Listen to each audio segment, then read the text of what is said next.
day 3 of going live every day. Tried to do this on Facebook, and I think that's the last time I do a Facebook live stream. That was it just doesn't work. But I might hit Instagram after this one too. But yeah. So Lynn and I, Autopotamus here on YouTube. You should go check him out. He's awesome.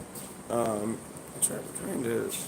I have this phone holder, but I have to hold this battery too. I'm trying to show the room more. There. God, you getting sick yet? So, we are. So we tested our autopods. We tested our irrigation system. We are starting seeds today. I mean, we had a little delay yesterday. I'm going to be talking about in a video the way that we start seeds, and I'll show you guys if there's anybody that ends up on this live stream. You'll get to see it. Maybe I'll save the live stream. See if I can flip. I'm just going to hold my phone. Get out of this. Okay, flip this around. There we go. All right, so these are 50 cell trays, and these have dried up. Shot some of the video the other day. Maybe I should go grab some fresh ones. Yeah. I'll be right back.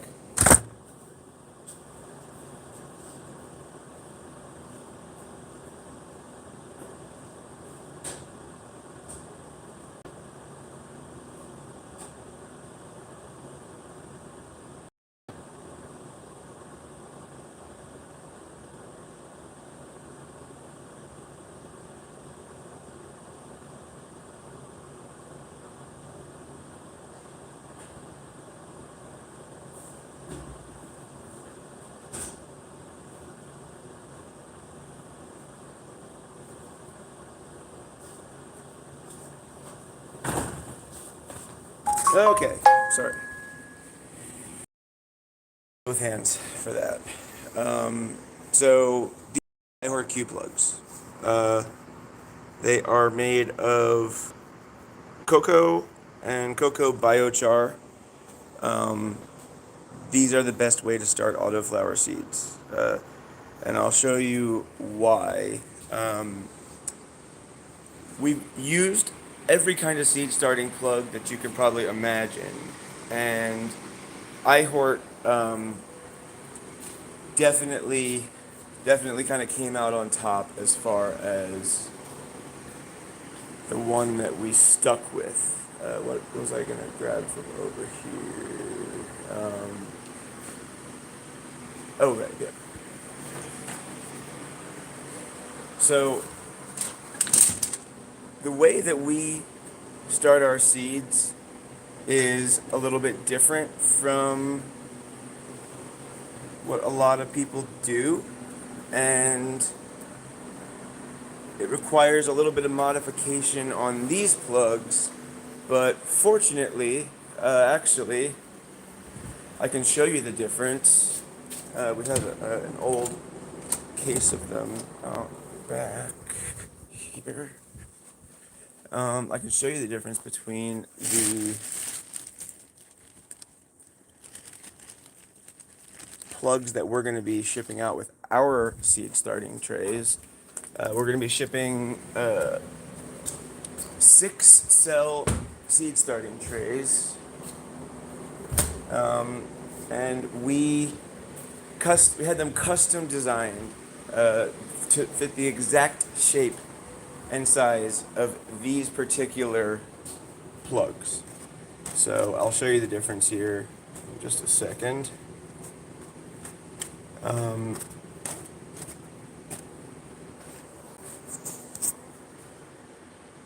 So here, this is something that you'll see, like this is something that exists in agriculture. Just our local grocery store didn't have them, but so we had to cut the bottom out of the half this tray. The bottom is cut out, and let me get these old dried up plugs out of here, and I'll put the fresh ones in, and you can kind of see what we have to do to kind of modify these iHeart plugs, just because this is what was available to us locally, and getting them shipped in just didn't make as much sense because we needed seeds started quickly today. I got our other breeder, Eric. He is coming over to the grow, and he and I are going to start some seeds. Okay, so these are the plugs that come from our local grocery store. We get a case of those. And then these are the plugs, still iHeart Q plugs, but these are the plugs that we will be shipping out with our seed starting trays. So these have a little split, and they come right back together, start seeds. The exact dimension of these plugs is we went back and forth with the manufacturer, and they had to tweak the plastic, like the insert like this multiple times. It probably, I think there was like 3 different adjustments that had to be made. Yeah, I wish I had a sample at the grow here, but I don't. That's at home. So, but yeah. Anyway, it was the most recent. It was like a glove. It just slipped right in there. It was so perfect. So now we have those confirmed, and they're getting manufactured. So there's going to be 6, and something I really do like this. It and then once it's in the plug, it holds it together. Or in the tray, it holds it together. But yeah. So we I don't know when they'll be here, but they're little 6L trays with our logo on the top, on the logo on the dome. And I don't think we're gonna sell them at first. I think probably we will just give them away, like we have done with the fabric pots, and like our plant tags. We also have trim scissors; those are coming. I can show you guys. I'll show you the. This is exciting. It's exciting for me because it's cool seeing things come together. Don't you love it when a plan comes together? I love it when a plan comes together. So. Here, you guys can be some of the first people to see the official Speedrun Pro trimmers.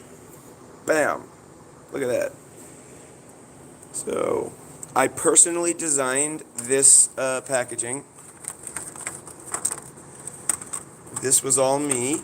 I'm pretty proud of it. Went with like a retro kind of 80s, 90s feel to it. Oh, am I going to be able to get this back in there with one hand? With the scissors. So the scissors, we had to get rid of the Speedrun, the yellow Speedrun print, and instead we went with a laser etch on the blade. The printed one, it could rub off. And it rubbed off quite easily, actually.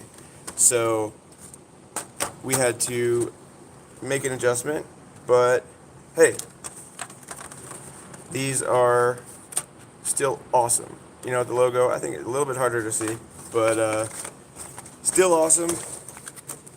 And yeah, so these are going to be coming too. And again, we're probably just going to give these away with orders, maybe over a certain amount. And then if the demand is high, if people like, you know, please put them for sale, put them up for sale, then we'll do it. So you know what I'm gonna try to do is I'm gonna try to put this phone holder. It's like here. I'll show you. This thing clips onto the edge of a table and then it holds your phone. I'm gonna try to clip this thing onto the edge of this stainless steel table. God, I really tightened that down. And then I'll show you can see what I'm doing with the plugs. Like I said, these lives are unplanned. So, oops, see, even dropped my phone. All right, let's see if there is. See, I don't think it opens wide enough. Let's see. Hey, there it goes. Okay. Tighten that down. And then I will show you guys what we're doing here. Okay. God, this thing is hard to bend. Alright. Let's see. Is that gonna. Wait. Oh, right. This way. Is that gonna work? Yeah, okay. So, these trays, you can see there, bottom's cut out. These plugs, we end up, oh, you know what, I'll use the Speedrun Seeds. We end up kind of just snipping like about that much off the bottom of these plugs. And then check this out. So there is a gap right there. I don't know. Let's see if I can get the light. Shine on it. There you go. There's a gap right there. And that gap is really important because that gap forces the taproot to search for water, and the taproot, instead of going straight down to the bottom of the cell, the bottom of this. Here, I'll show you. Like, if it was in here, it would go down to the bottom of this and circle around, and that's what we're trying to avoid. We don't want that. So what this does, now the moisture, now, you know, so like if I wet this down, I'll do it. So now with this wet, the moisture is not going to be like, you don't want a pool of water down here. So like the moisture, the area that the root is going to seek to move toward is actually where the plug is touching the plastic on the inside of the cell. That is super important because then you end up with roots all around the edge of the plug. And that is how we designed the custom seed starting trays. And that's the reason we did it that way. And that is how it will behave, or how they'll work when you guys get a chance to use them. So, Soul Rebel, stoked to see you too. I'm gonna try to do the lives every day. Like these, I actually enjoy doing this and giving you guys an update and showing you where we're at and little things like that. Like you know, the concept behind our custom seed trays, that we do the reason that we're doing that, the reason that they are that way is because that's what we do here.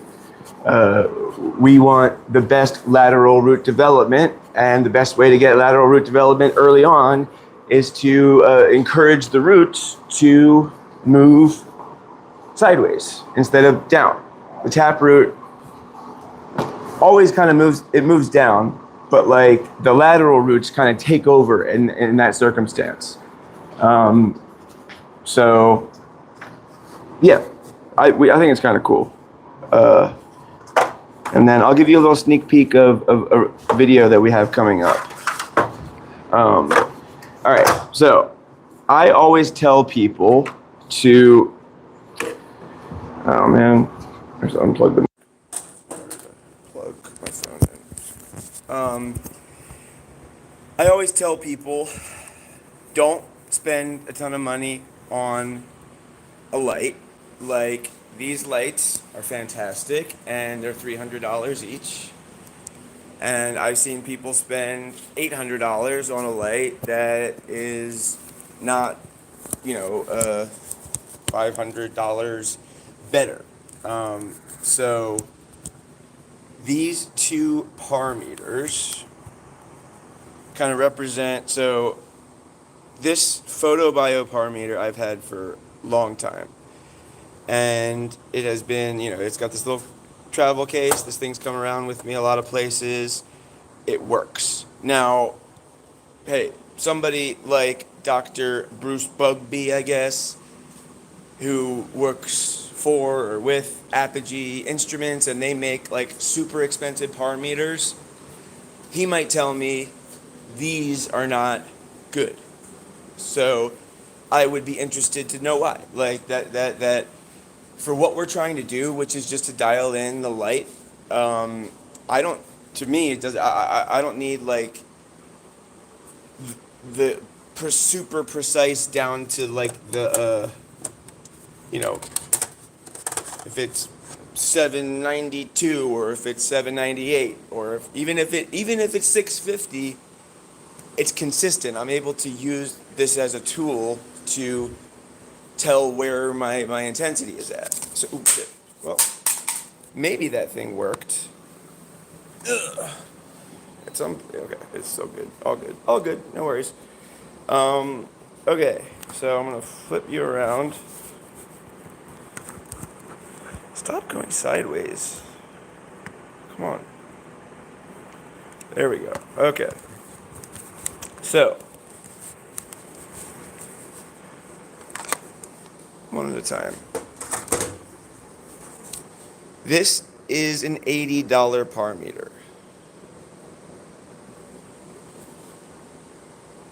Amazon, made in China. You read that? Made in China, but it is a quantum par meter, as far as I know. People always bring up the app. I forget what it's called. Somebody might remind me in the comments what the app is called that everyone is so, loves so much. This was 70 Photon. Yeah, Photon, right. Like, everyone tells me that. I use the app on my phone. It works good. So it's like, okay, but it's there's a reason. Like, these are not. Your phone doesn't have the hardware to measure. It's not a quantum par meter. So it's like, I would just rather spend the $80. This was 150. This one was 150 actually. Here, let's see if, let's try to, sorry, juggling the battery that the phone is plugged into. Hold on. Okay, there we go. So, there, that's good. So you can kind of get an idea. This is just underneath a single light. This is, yeah, so That's right in the middle, and that's kind of, I would say, I don't know, 4 feet off the ground or whatever. Like that's where that's kind of what the plant height will be. And then look at that. It is not dropping like crazy. And as you get to the edges, 891 on the edges, on the corners, that's good. That's good. So many lights will drop down to like 600. And then look, this is in between two lights. Right there. Oh, you can't see it, sorry. This is in between two lights. As soon as my phone is charged enough, it's plugged into a battery right now. As soon as it's charged enough, I'll do this better. But the overlap of the lights makes it so that like that edge, the edge that here, let me see if I can put this down for a second. Okay, so look here. You know what? Maybe I'll flip it like this. No, never mind. Bad idea. Didn't work. Okay, so there's a row of lights here. There's an edge right here that's bumping up against another light. There's an edge right here that's bumping up against another light. The light on the corner has two edges that are where there's no light directly next to it. So I'm going to show you. Look, on that edge, I'm on the corner light. 810. I'm like right at I'm like almost outside the tent frame. 798. Look, I'm outside the tent frame here. 690. Okay, yeah. But like, this is the edge of the tent. That's 762. And then if you think about like the area in between, like this whole row down the middle, 1,900. As long as it's close to 15 to 20 ppfd, really going to make that much of a difference? How do you even really know the accuracy? That's a good point. Like that's something that I've said before. What are you using as a okay, so there must be a light. Like there must be like a calibration light, right? Who has the what's probably somebody could go ask ChatGPT for me, and maybe, sorry, I turned the fans down so it is a little warm in here. 76, actually it's not that bad. 79 at the ground. Yeah, so there's got to be a calibration light. You know, there's got to be some sort of light that's used to calibrate par meters across the board. Or else, if there isn't, then par meter. I mean, like the number that it's at, the like the if whether it's 700, whether it's 1,000, whether it's 800, as long as you can use some kind of tool to tell you where it's more intense and less intense, it doesn't really matter. So like, once this room is full of plants, they're all bushy, I'm going to take a measurement at the top of the canopy. I'm going to take a measurement down in the middle where, and then down at the bottom. And I'm going to say, okay, my light penetration is better in these areas, or actually this strain is getting better light penetration because it has better internodal spacing.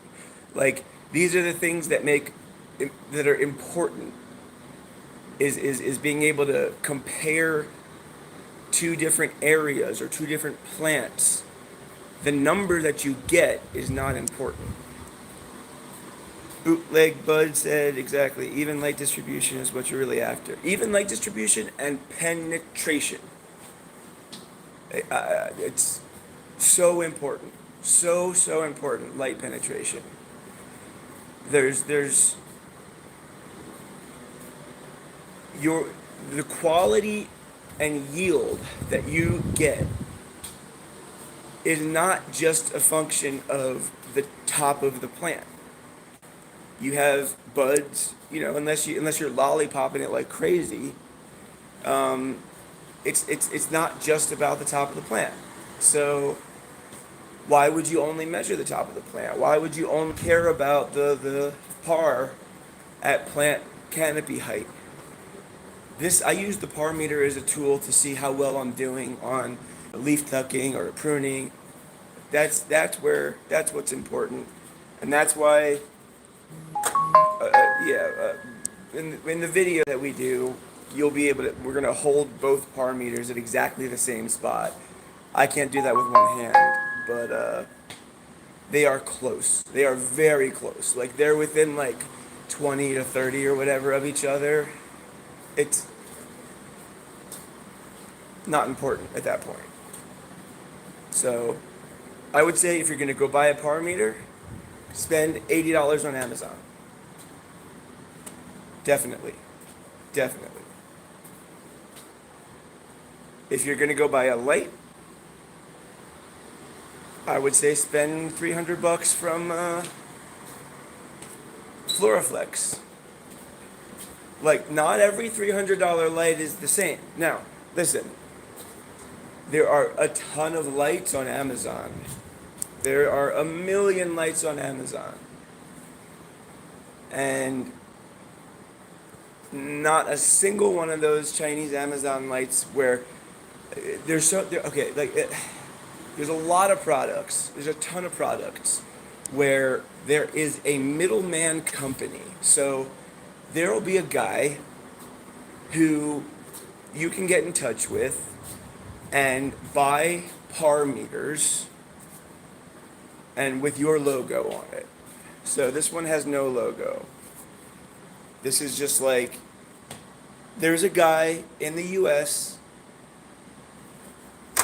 telling people, hey, look, Mr. Grow Store owner, if you pay for an entire container, shipping container, we can get you this par meter with your logo on it. Okay, so the same thing happens with these Amazon lights. There are brokers, there's people selling lights that have no logo, and they call people like me, if I was interested in selling an LED light to go with the genetics, there are people. I went to direct to manufacturer with like the stuff like these scissors, but there are brokers who will hey, I can get you trimming scissors with your logo on it. I can get you LED lights with your logo on it, and that leads to just a crazy abundance of just okay lights. Like a lot of them, they'll have like decent features and they claim to have a good warranty and all that. Sure. They might be but like, I haven't seen one yet that covers the bases like these do, the Floraflex ones. And I might be eating my words in a few months. These things might crumble into dust. Who knows? But what I do know is, so far, very impressed with those, and it's purchasing these is for me is kind of like a statement. Because I could have reached out to certain light companies, and I could have said, "Hey, look, I have a popular genetics business, it does pretty well.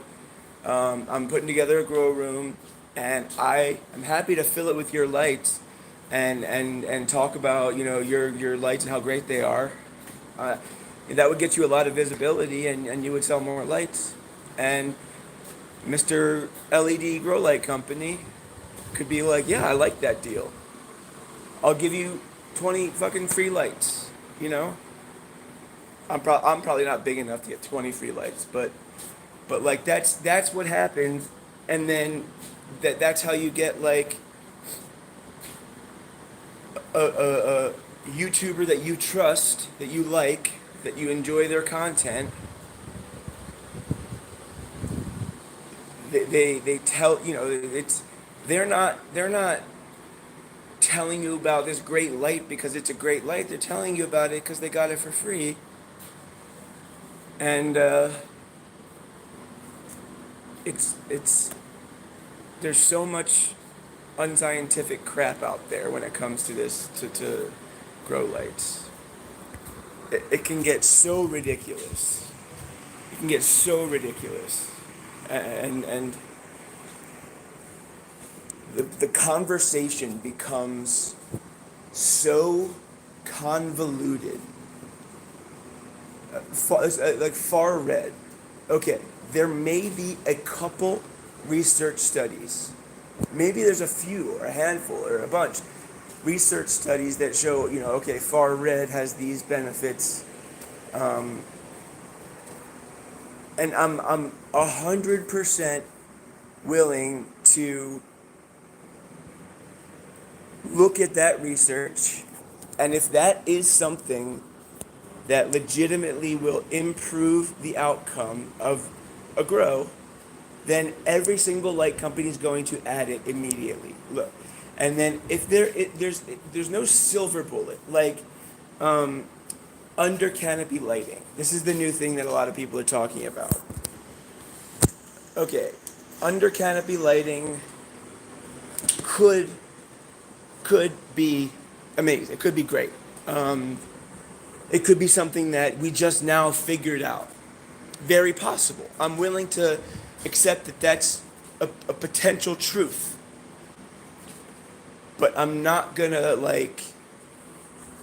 buy into it until I see some like double blind results. Like you know, take 100 plants. It's got to be quite a big number in the same conditions, clones, same conditions, same everything. Some of them get under canopy lighting, and then some of them get like side lighting because you're adding more light. So of course they're gonna do better. Like, but it's is it worth the spend? Is it maybe it's possible. If any of you got like what? There's 20 people here. It looks like. Um, if people have gotten good results from it, I would say it's very possible those good results came from the light, you know, like that. But we're very quick to assign positive outcomes to something that we just paid money for. So the thing that I get concerned about is the grow lights. I would say probably 3 or 4 times a day a customer messages the text line, or I see a conversation in the subreddit about like this or that grow light. There's actually we have it's on our list for a full video, but there's actually one company out there claiming that they have a light that kills bugs, and it's a UVC light. UVC is the dangerous type of UV radiation. That's the type that gives you cancer. It's in sunlight, and that's why people get skin cancer. Well, I don't know if I know it's one of the reasons people get skin cancer. And UVC, like, I know that company is selling it, and they say, well, you shouldn't be in the room when the light is on. You should only, I'm not going to name any names, David. You should only turn the light on when you're not in the room. As if everybody's going to do that. No, you're gonna see people posting pictures on Instagram holding the light right next to their face.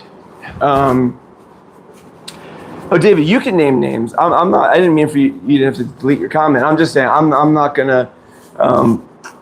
You know, until we make the video, and we're gonna give a very fair and balanced analysis of what we're actually talking about when it comes to like a UVC light and killing pests. But UVC. Here, I've got my computer right here. Look, I'm a loser. I don't have anything better to do. Let's sit down and let's do it. Let's talk about it. Let's research it. No, you're good, David. It's going to be pretty easy to find. There's only one company that's really like pushing them hard. So if somebody wants to find out who I'm talking about, they'll find out. So I'm gonna put you guys on a stand here. And yep, exactly, superior genetics. It damages the DNA in the chloroplasts. Let's do this. I don't know, is that a bad angle, like pointing down at me? Jesus Christ, this thing is tough. All right, let's do that. And that.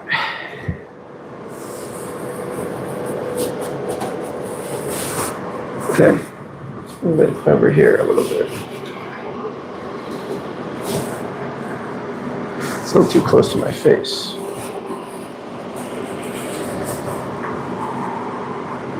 Okay. So, I want to make sure I'm not misquoting anything. So I got my laptop here. UVC. From what I understand, the research that I did before was like, if let's just say you have the light 4 inches away from your plant, from the plant tissue. Okay, let's say at that distance, the UVC radiation is able to kill bugs. How do we, I mean, have we made sure that we're not damaging the DNA in the chloroplasts? Like, is this light company able to even determine that? And then beyond that, the way that UV radiation works, here, the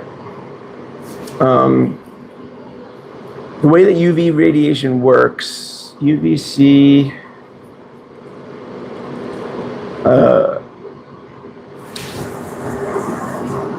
if at 4 inches away it is effective at killing bugs, you get 8 inches away, it's half as effective as it was at 4 inches. And then I believe at like 12 inches, it's half as effective as it was at 8 inches. So the effective range of that thing, because they can't just make it stronger, because that would be dangerous to the plant. And then it can't, so I don't even need the computer. Like, that's just how, it's just science, it's like, that's how it works. That's how that's how UV works. And somebody go fact check me. I encourage it. So, whoops.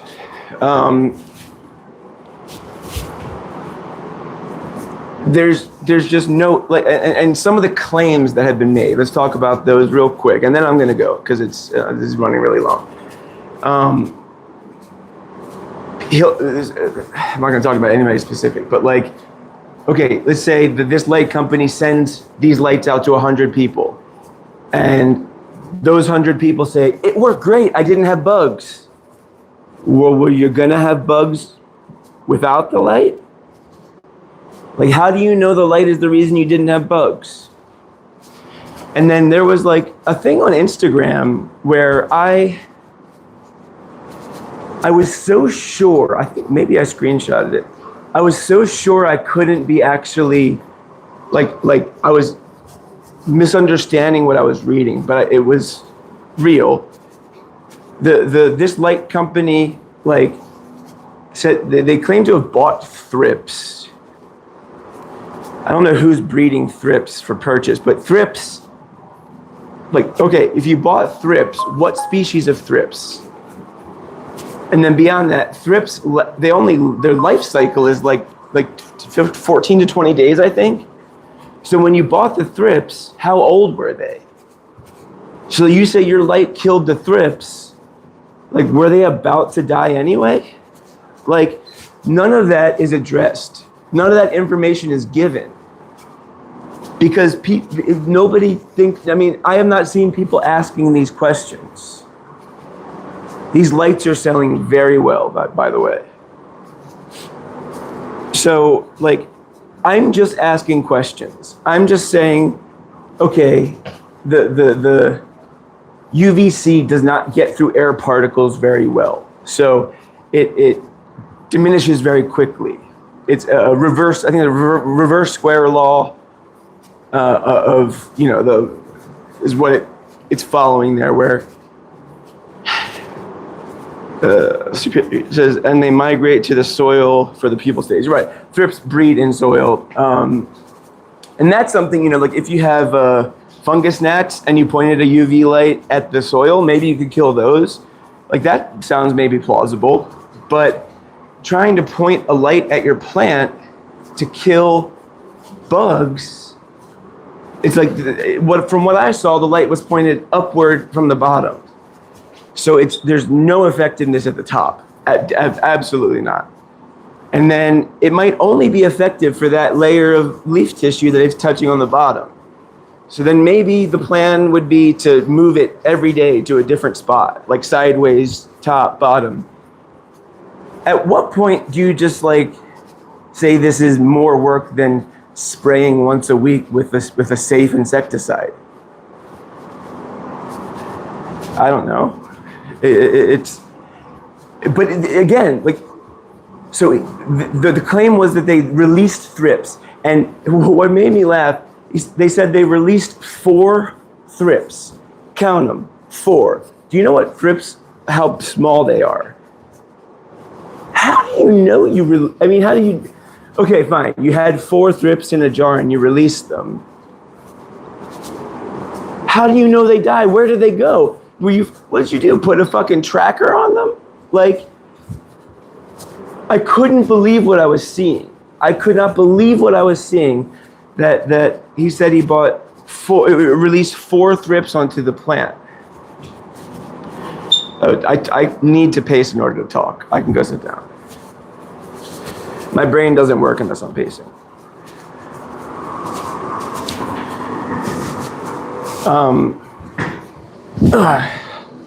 gonna have to end this stream soon anyway. But even if he bought 400, if you release them onto the plant, okay, let's think of it this way. These thrips were purchased from somebody who's breeding thrips, right? That means that they were bred in a facility in certain environment, and then you took them out of that environment and released them into your grow area, which could be way hotter. The humidity would be totally different. They could just die because of that. I'm gonna start pacing again. I can't fucking sit still like that. I have ADHD.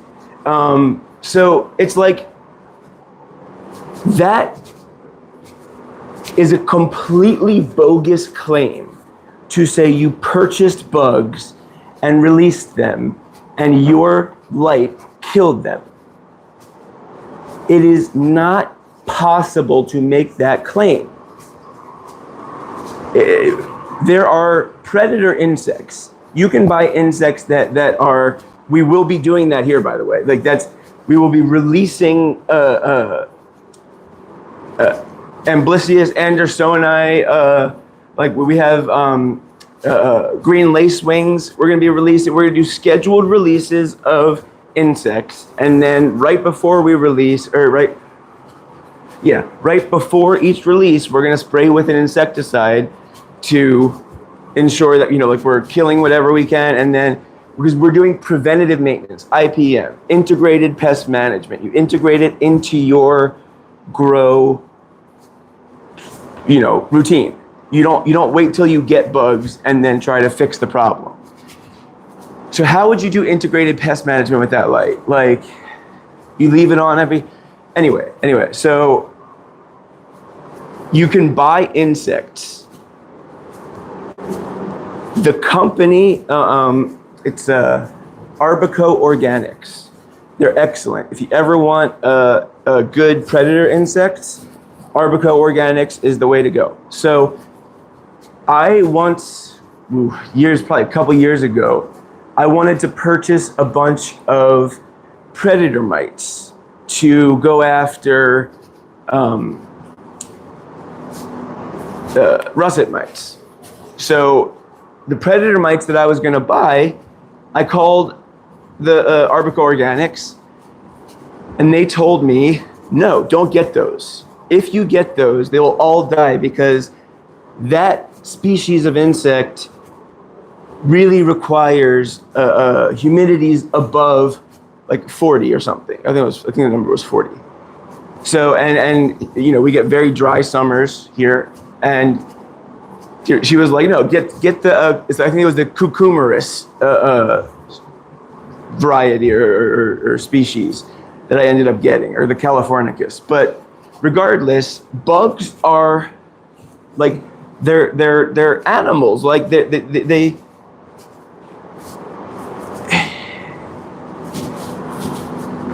yeah. Okay. This has been a long rant, but basically, as an agronomist, I feel a responsibility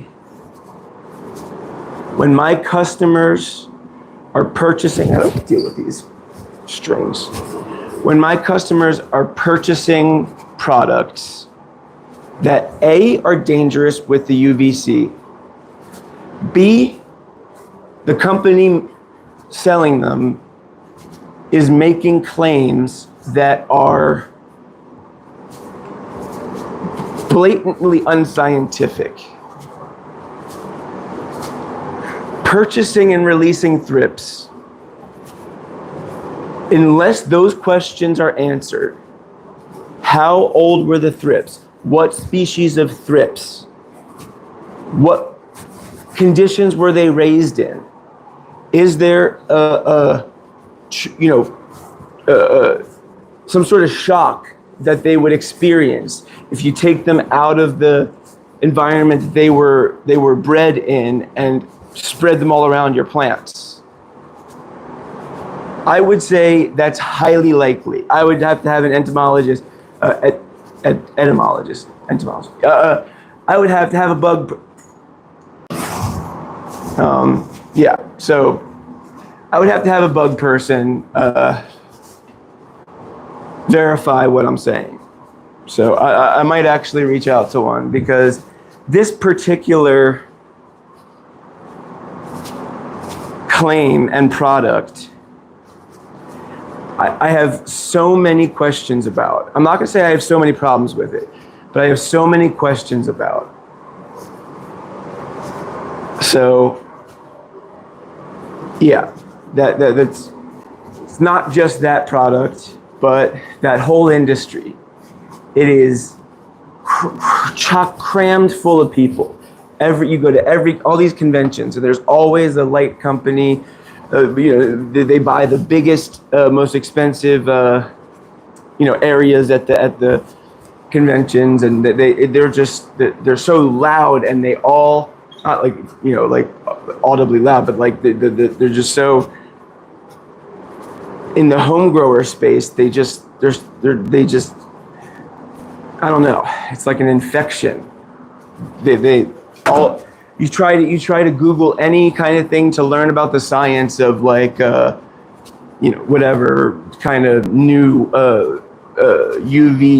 UVC. You try to learn about the science of it, and then people who are not familiar with finding trustworthy sources, they find web pages about it that are from the light company. And it's like, okay, well, the light company, yeah, they would want to tell you that UVB or UVA is very effective for cannabis. Hey Ben, what's Speedrun's best cultivars for water hash? Frosted Cheerios. Try Frosted Cheerios for water hash. But yeah, so I'm gonna be ending this rant here. It's almost an hour. I don't think I'm gonna keep this one up. Soon here, I will get a setup where I feel,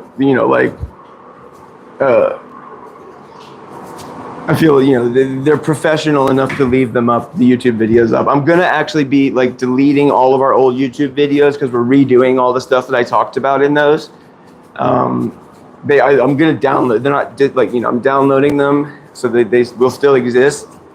But all those old live streams, yeah, we're moving forward into the new chapter, and I'm gonna be doing live streams we're gonna cover every single thing that we covered in those. Treelon Husk, send an email. We just made a new email. Yes, contact the new email. That's exactly what you should do. It's exactly what it's for.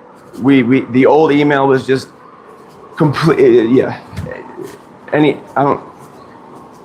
I've been so frustrated trying to sift through that thing. But now we have, the new email is there for anybody who needs support. And we have a new team member who will be on top of that all the time. We have a customer experience director. He is in charge of the customer experience as it relates to needing help. But if you haven't seen it yet, here's the background that I will be using for, God, my voice is just gone.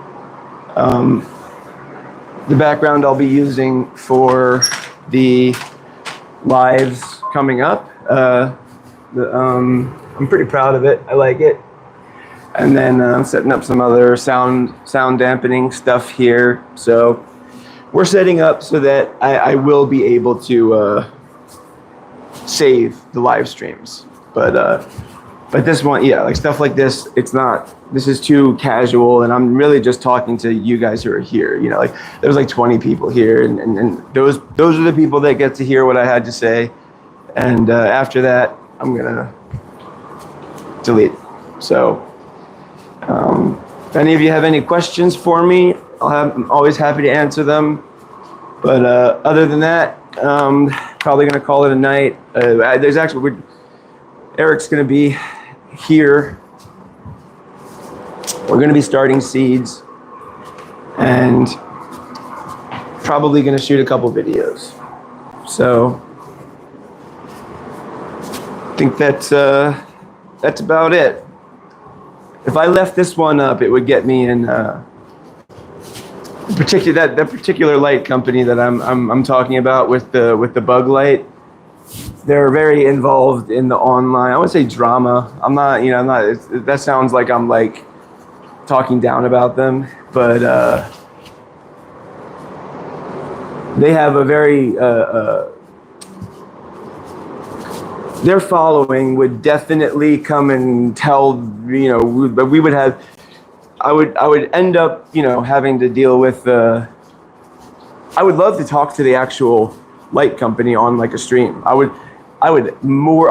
be so happy to sit down with that light company that I was talking about and ask those questions, like